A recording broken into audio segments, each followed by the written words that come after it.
What's up, guys? This is Sin with Vengeance, and I'm back here with some more Madden NFL 15 Buccaneers franchise. And today, we are taking on the 4-4 New Orleans Saints here on Sunday Night Football. Primetime matchup. As, you know, we're going to go check out some standings and check around the stats and all that stuff. I mean, you guys want to be informed about what's going on around the league and all that stuff. You see the Falcons are in dead last at 1-7 in the NFC South. They have been absolutely awful. But you see the 49ers are still undefeated. We're going to go division by division. As you see, the Browns and Bengals are 7-1 apiece, with the Steelers and Ravens at the bottom. You get the Texans also at 7-1, and the Jaguars resting at the bottom at 2-6. And you take a look at the AFC East. You get the Patriots and Dolphins neck and neck with 3 losses, but the Patriots had that half-game lead with 6 wins. And you have the Chiefs and Broncos with 5-3 apiece, and the Raiders and Chargers at 3-5 at the bottom. When we go to the NFC, we got the Packers at 8-1, followed by the Lions, Bears, and Vikings. And now we go to the South. We just saw that. We have the Bucs at 7-1. Our Bucs at 7-1. And we are doing pretty good. In the East, we have the Eagles sitting at 6-2. Giants right behind them at 4-4. Cowboys and Redskins at the bottom. And at the NFC West, we have the 49ers and the Seahawks at the top, while the Cardinals and Rams are sitting at the bottom. The 49ers are undefeated, so they're our biggest threat so far in the NFC. Last year it was the Cardinals, but this year it's the 49ers. We take a look at the injury report here. You see Evan Mathis out for 1 more week with that fractured elbow. And when you take a look at the Saints, we have Ben Grubbs out for 4 weeks with an upper arm fracture. Ahmad Massey with a dislocated ankle for 4 weeks. We had Dylan Denny out for 4 weeks with a dislocated elbow, and David Harris out with a broken hand for 5 weeks. So the Saints are pretty banged up. 2 big players, one on the offensive line, one on the middle linebacker position, out for quite some time. So they're not going to be at full strength in 2 of the big positions that they need. But anyway, I hope you guys enjoyed this little pregame. The Saints are a pretty formidable opponent. We've had trouble with them in the past, so hopefully things can turn our way today as we take on the New Orleans Saints. Thank you guys so much for watching this little pregame, and I will see you guys in the actual game here against the New Orleans Saints. Peace.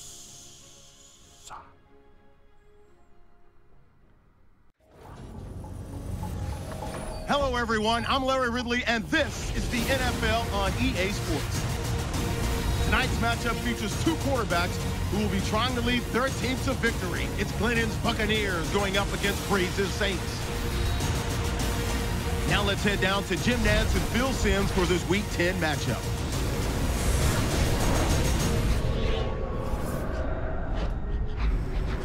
We're here in prime time, just about set for a Sunday night matchup on EA Sports.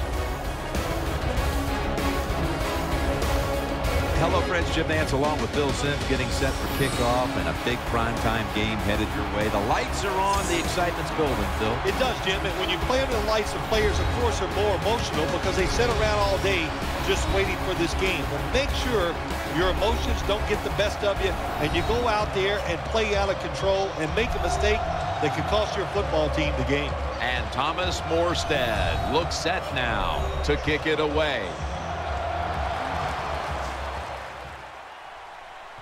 And we are here against the New Orleans Saints wearing the creamsicles.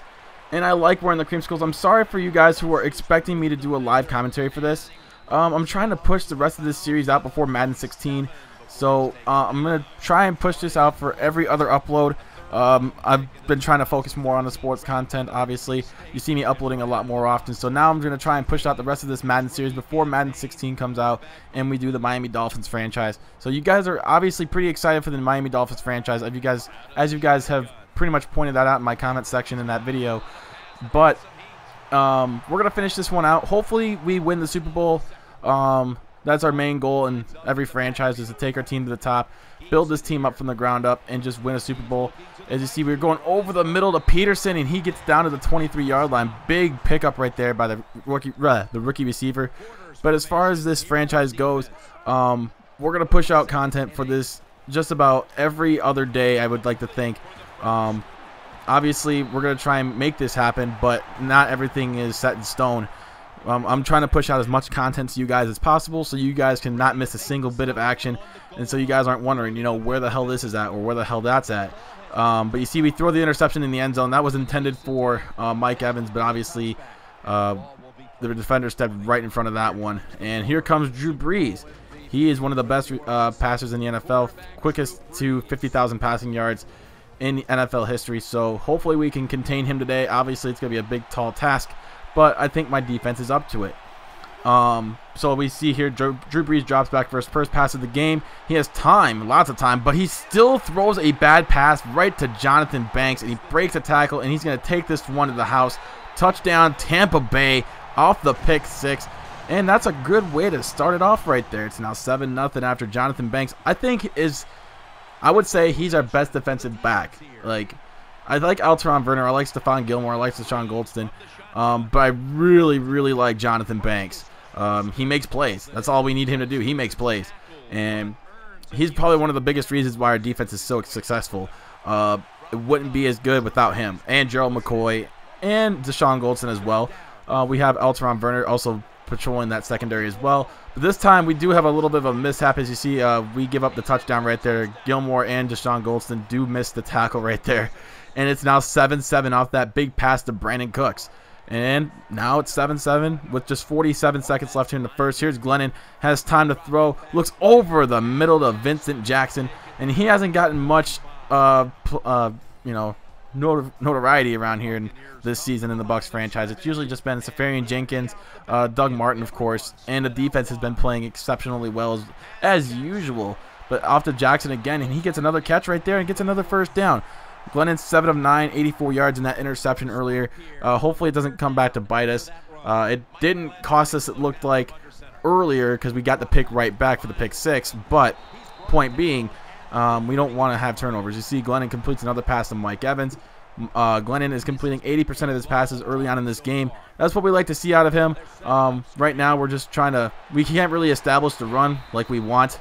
Obviously, I think they're starting a game plan around our run game, which – hey, it's to be expected, but we can still pass the ball. We still have very formidable receivers, and we have a deep receiving core. I'd like to think Martinez Murphy. He may be rookie. He may be a rookie. He may be small, but according to him, big things come in small packages. And we also have Peterson, Safarian Jenkins, and we have 5 solid receivers in this team. Actually, we could have 6. We have Tyquan Underwood as well, and this team is a legitimate threat to win the NFC. Obviously, there are teams like the Packers and the 49ers in our way, but that doesn't mean that we can't beat those guys. Although last year we did end up losing to the Arizona Cardinals in the NFC Championship game, so that was quite unfortunate, but we did come back to beat the Cardinals earlier this season, so it just shows that, if we game plan right and we do everything that we're supposed to do, everything's right down to the P's and Q's, our T's are crossed and I's are dotted, we could do just about anything. So, we get down to the X's and O's. Hey, we can do just about anything. This team could do it. We could win the Super Bowl. I think we very well could.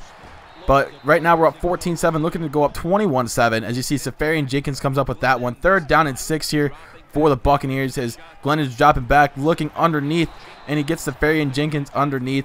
And we're going to go to the line here, 1st and 10. We're going to try and do something right here. This is actually really neat. You see Glennon, I know you'd hate seeing a guy like him scramble, but look at this play, and look how well it works out to Tyquan Underwood for the big touchdown. And it's now 21-7 after Tyquan Underwood just totally goes up and gets it. 3rd quarter now. Here is Drew Brees, drops back, looks, has time, and this one is caught by, I think that's one of the rookie receivers, but he does get the first down. That's Kenny Stills, never mind. They have like so many Rev Helmet guys.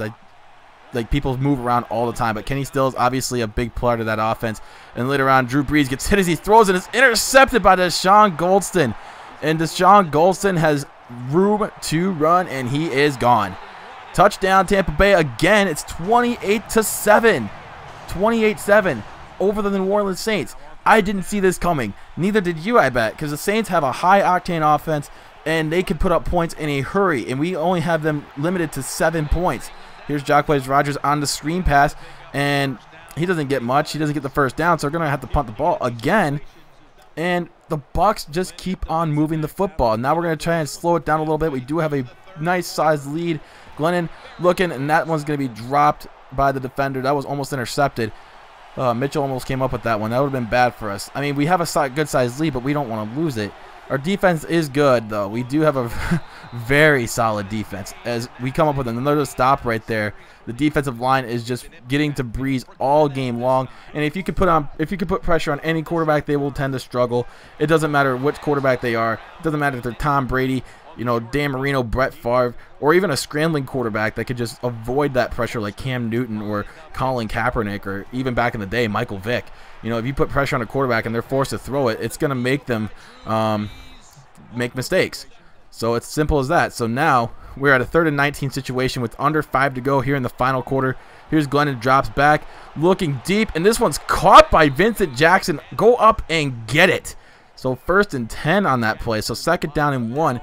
Glennon has looked really sharp today. I'm really proud of him. So now we have Doug Martin taking this left side. He does get the 1st down, but not much after that. 14 carries, 40 yards. Not really the best performance here, where he's getting less than 3 yards per carry. And like I said, these defenses are really starting to game plan around our run game. So that's really kind of just like, we need to start switching things up, running a few more plays here and there to try and balance out the run game with the passing game, because right now, if we don't have a run game, our team's not gonna succeed. Because, man, it's gonna be a hard life if we can't run the ball. We've relied on running the football in the 3 years that we've done this franchise. So I'm really hoping that we can get our act together, and hopefully we can come out with some solid wins with this run game if we soon fix it. But you see right there, we do get a nice carry from Doug Martin right there. But on 2nd and goal with 1 minute and 23 seconds left, I do end up making a mistake right here. You see Glennon scrambling for his life, and yeah, that was probably forced. I probably should have just taken the sack on 2nd and goal, but I was just trying to like find a window right there to get that one in there, but obviously it didn't work. So 1st and 10 here for the Saints. Drew Brees has been looking pretty bad today, which is, sometimes he does have those games where he does look really bad, and today is definitely one of those games. So Drew Brees steps back. He has pressure. He throws it, and this one's going to get picked off by Stephon Gilmore. And Gilmore takes it down to the 20 to the 19-yard line. So now the Bucs are probably just going to, you know, tack on one more score, get the run game a little bit up there for Doug Martin, and then we're going to cap it off with getting a stat patter, basically. It's 30 seconds left on 3rd and goal. We get this one into Mike Evans for the touchdown, and the final score, ladies and gentlemen, is going to be 35-7. Tampa Bay walks away with the win. So if you guys do enjoy this content, make sure you drop a like. Next week we are taking on the New York Giants at home, and I hope to see you guys there. You guys have been great supporters of this channel, this series, and all my other series as well. The UAB Blazers Dynasty will be coming up soon, and so will the MLB 15 The Show Chicago Cubs franchise. Game number 1 of the NLCS will be coming out very soon for you guys. We walk away with today's win, 35-7. Thank you guys so much for watching. Thank you guys so much for supporting. We're almost at 5,000 subscribers, guys. Keep it up. You guys have been amazing. But until next time, my name is Sin with Vengeance, and I'm out. Peace.